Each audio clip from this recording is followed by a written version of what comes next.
For this sheet, again, we're looking at the habitat. So riparian area is the area right along the stream. In a perfect world, you would not be able to throw a rock through your riparian area. Most of the time, though, it's pretty limited, the riparian strip along a stream. So today, you'll see a very large buffer, which is great, and we wish we saw them everywhere. You're looking to see if for the mass, or for the average, the majority of the stream in your 200-foot sample site, are those rocks about the size of your fist? Are they larger? Are they smaller? And in this section of your sheet, you are checking only one box. So pretty straightforward. You pick a box based off your fist in that first section there. Oh, they have a slide. Water, tree roots, large. So again, if you're looking and you see like large tree roots, then you would go ahead and hit that box. If they're small, so like more of the fibrous roots, that's what that one is talking about. Shrubs, small trees, overhang on the bank. So that one is like, do you have trees above your head? Backwater or side channels. So do you have like meandering curves coming into your stream or not? Down trees, logs, or branches. Is there any place for fish to go and hide, or macroinverbrates to be in? Small, shallow areas. So for water plants, so is there like duckweed or something on the water for them to eat? Chest deep areas. So if it's chest deep, get out of there. You shouldn't be in it because this is wadable under our hips and below. Land use. This one, you are checking just one. Which one is the most accurate for your area that you are looking up out of the stream? So you have a 200-foot area. When you look up from your 200-foot area, what are you seeing? Not what you know is upstream or downstream, but what is in your area, right? So bank erosion. Stable, hard, or well-vegetated banks. So those are going to be our supernatural looking banks. Stream shading. That one is if you have trees over your head or not. Deepest level, chest deep, waist deep, knee deep. Those are all pretty self-explanatory. The next one though, the check all that apply. So in your 200-foot area, I've been at places where I can check all of these boxes because there are sometimes riffles, which we'll talk about in just a second, which may be causing the water to run a little bit faster in that area. Maybe there's a more deep area where the water's moving slower over it. But again, you can check any and all that apply there. You can see some healthy versus non-healthy habitats, but something that IDEM would like you to know, I would like you to know, is life happens in both. Usually you can see the bottom. There's a bunch of cobbles. There's usually this riffle right here is visible.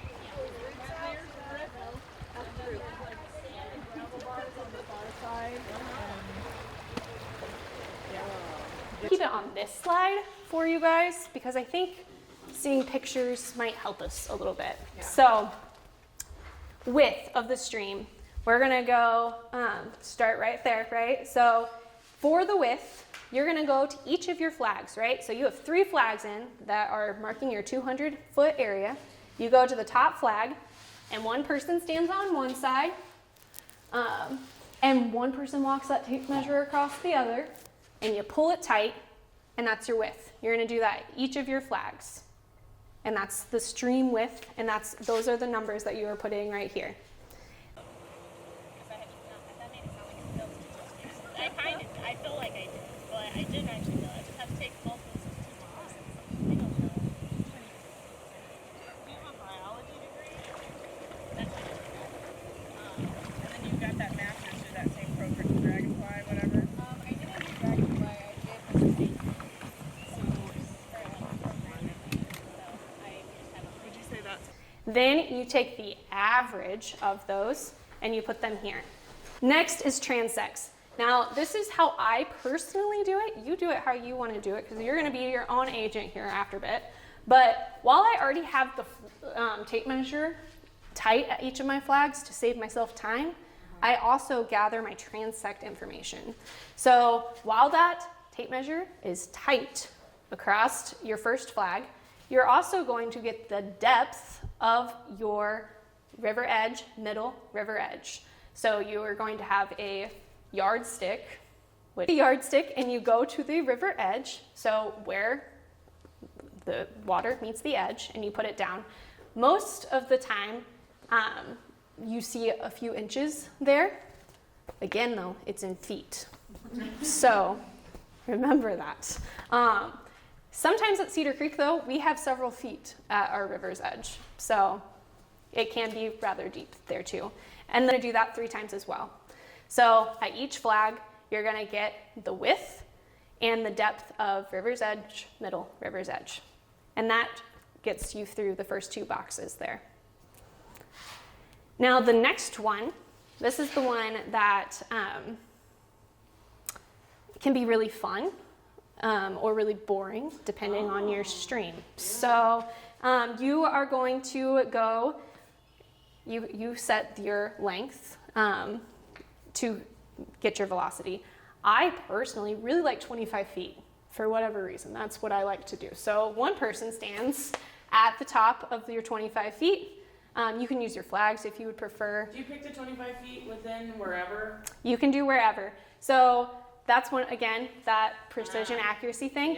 Yeah. But for the purpose of Hoosier River Watch, what IDEM has decided is you just have to do it 3 times in your 200-foot transect. 200-foot sampling area. Yes. You're doing it. What is it that you're doing? You're getting the velocity of the stream. Right. How are you doing it? So you're going to, yes, I haven't said that okay. yet. So, yes, yes. So, You have to make a paper boat. this is, in some streams, it's gonna move so slow. You can use pretty much whatever object you want that floats. So I have these little like light bulbs that are really large. They're like the stress ball light bulbs. That I use with younger kids because most of the time I'm taking younger kids in like streams that have almost a negative velocity. I've literally been in a stream once where it started moving backwards. So that's what I use for them. For today, if we were going out, anytime I go to Cedar Creek, we use things that are biodegradable, so apples. Yes, you're going to have somebody standing at the top of your area. You get to decide, again, how many feet you want that to be in your 200-foot area. You can choose 25 feet. You can do the whole 200-foot. Okay. It's up to you. Yeah. But somebody standing at the top, somebody normally takes a tape measure down to get the amount of feet that you're going to be sampling in. You have somebody with a stopwatch. So somebody drops the ball in, the apple, whatever you're using. Somebody starts timing it. And then there's somebody at the bottom of your area to collect whatever object it is that you put in the stream, and then they stop it, a few seconds or minutes after you have dropped it. So it can be a really, really fast test, or it can take a really long time. Again, just depends on the type of stream you're in. But again, for this, remember it's in feet and seconds. The velocity can look very different depending on the type of stream you're in, though. So.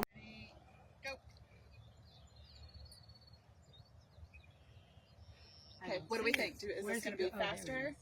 Yeah, Is this going to be the fastest time, the slowest, or in the middle? No, the average. I think. I think it'll take 31 seconds. Oh, we got some Yeah, the wind. interference here. Wind's blowing it.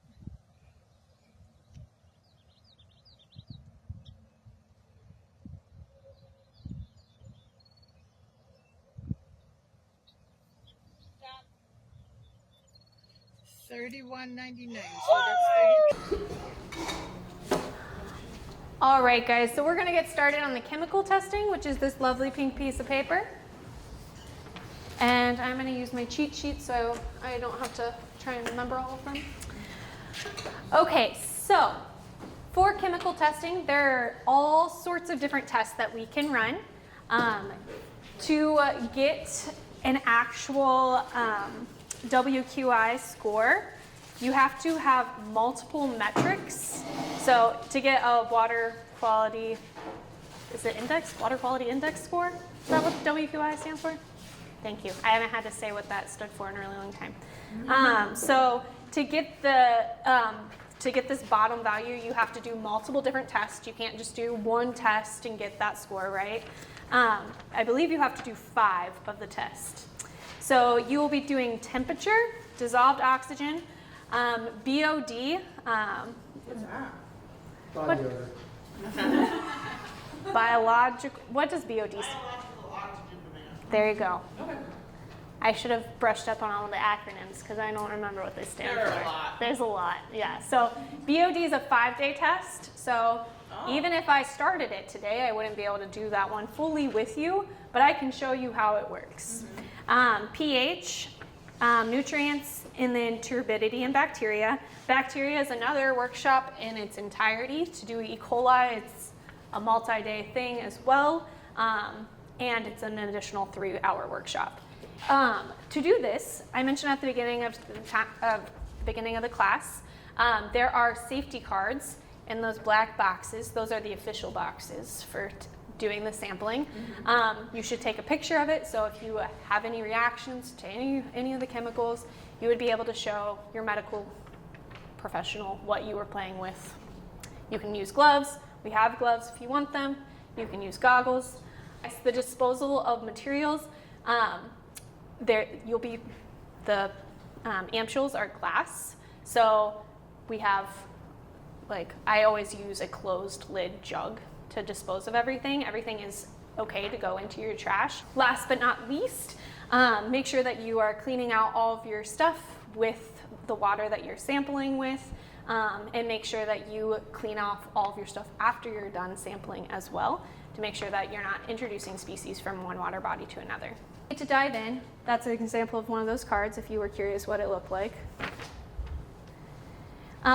So all this stuff is interrelated. So in your book, you can find this chart as well, but it's just a reminder that when you're sampling for any given one of these metrics, its value is only a snapshot, right, of a certain problem. There's all these interconnections that we have to remember are at play as well.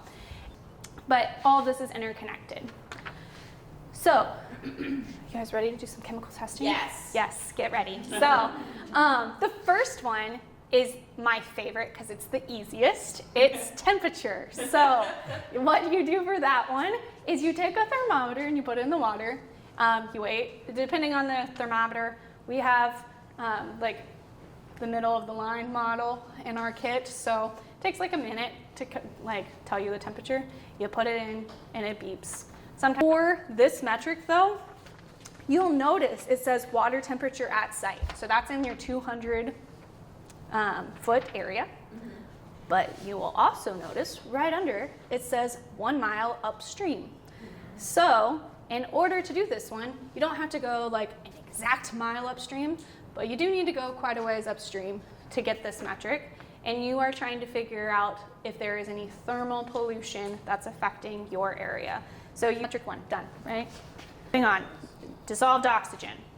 So dissolved oxygen is one of our chemical tests that you guys are going to be doing. So each of you, besides Nikki's table, have one of these at your table. You, when at the stream, would take this little guy down to the stream. You would go into your 200 foot area, into the middle of your stream, and fill it up in front of you so the water is coming at you. Fill it up to the top, dump it out behind you, and you do this 3 times. It's a fun dance. And then on the 4th time, you fill it up to 25, and then you're gonna do your test. What we're gonna do is I'm going to ask each of you guys to fill this up so that it's 25 milliliters. And then you are going to use your dissolved oxygen, and you're gonna sample your water. So your little test tubes look like this. They are vacuums, so when you snap it, you're gonna put it in and you're gonna apply pressure at the top and it's gonna suck water in. There'll be a tiny little bubble and you're gonna go back and forth 5 times so that bubble hits an end 1, 2, 3, 4, 5 times. And then you get to wait for 2 minutes. And then you're gonna use a dissolved oxygen like metric to see how blue it is. So you can find out how much dissolved oxygen is actually in your water that you're sampling. But I'm gonna let you guys go ahead and try that. So again, you're gonna fill it up. Yeah, so it just breaks the filter into the wall. Yep. And then you've got to, oh, and then tape it. That's good. Kind of reminds me of it. Yeah.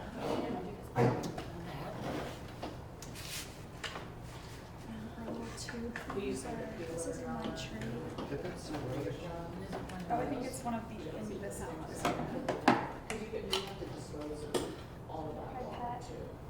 Just dump it. Break it off in there. Can you just break off the tip on the bottom of the jar? Break it off the bottom. But it has to be in there. And then you like kind of put pressure on it to break it off. And then you get to wait 2 minutes before you prepare. We'll wait 2 minutes and then we'll make it. So it looks like everybody's getting the whole thing.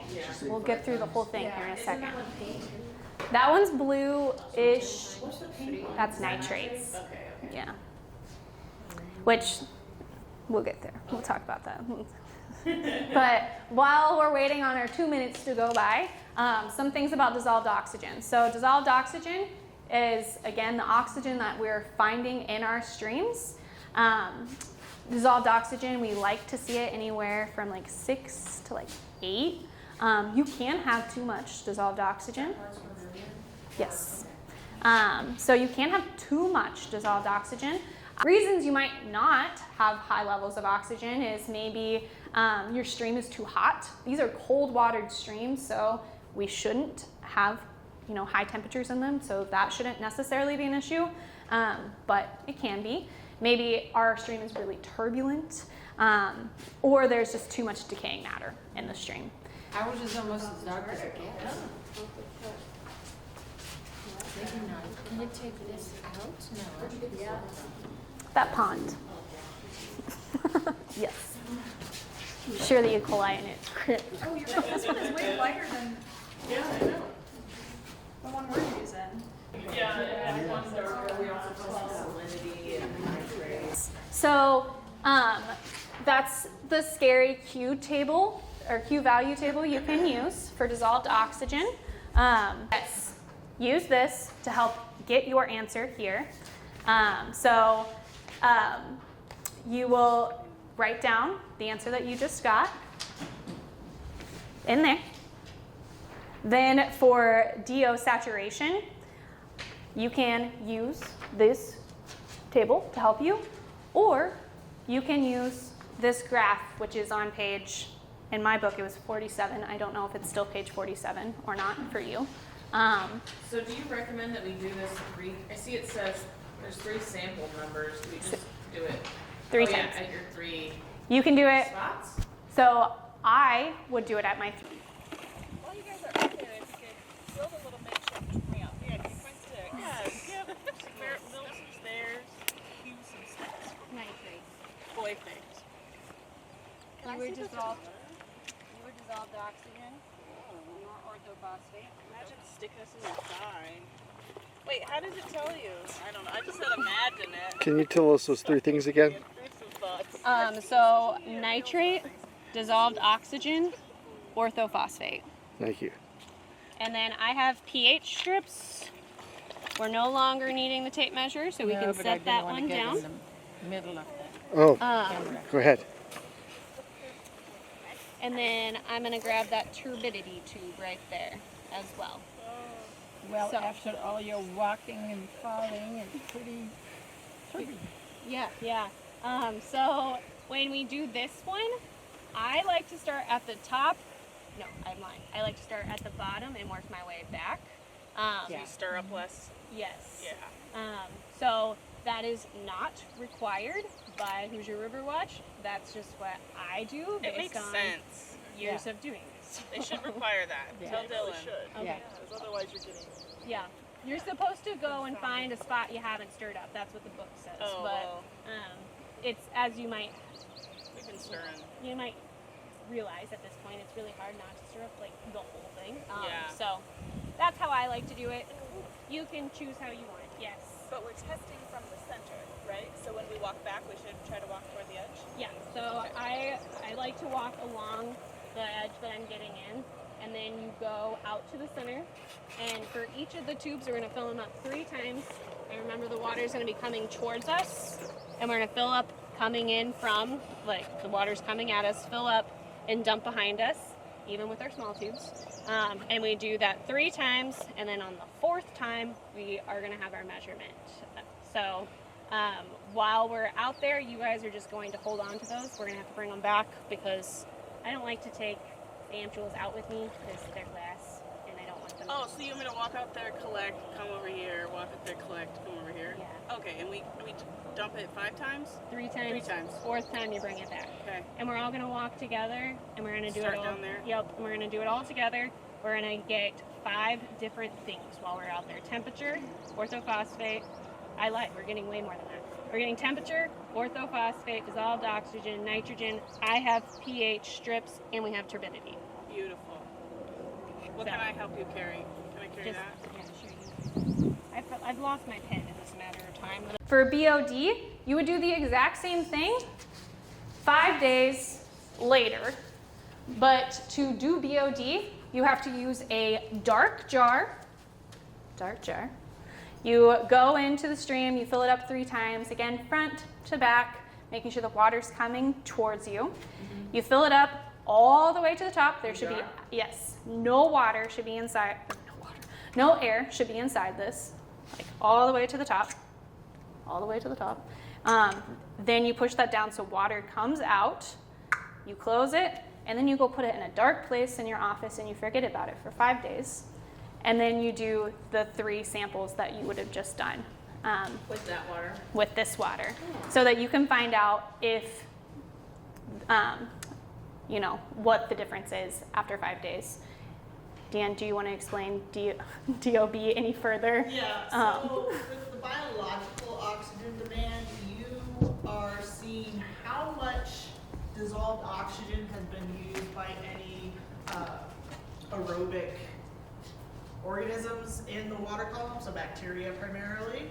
So if you're seeing a lot, it's like a significant difference in the dissolved oxygen value, then you know you have a lot of aerobic bacteria in the water that's consuming that oxygen.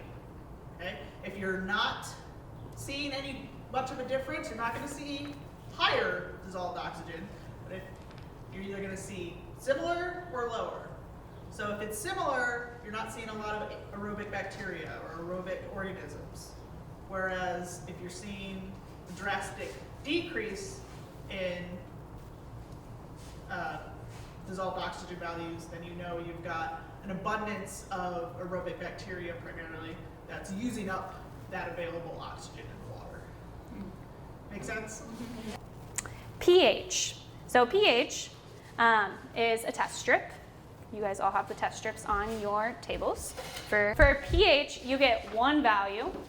You're gonna dip it in, and I believe for this one you wait about a minute. Yeah, so you can either dip it into your bottle that you did dissolved oxygen in, because there's no activator in it, or you can do it into the exact stream. Dip it.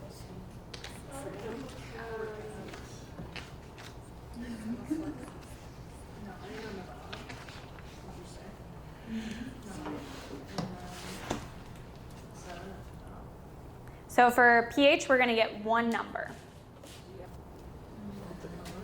It's definitely green and it's lighter. So, yeah. Yeah, and it's within the optimal range. So optimal range is 6.5 to 8.2. All right, orthophosphate, we're going to take a second and talk about it first before we do it, because orthophosphate, there's a lot to wrap our heads around with this one. So we are not testing total phosphorus. Orthophosphate is just a snapshot of dissolved phosphorus ready for uptake in the water column.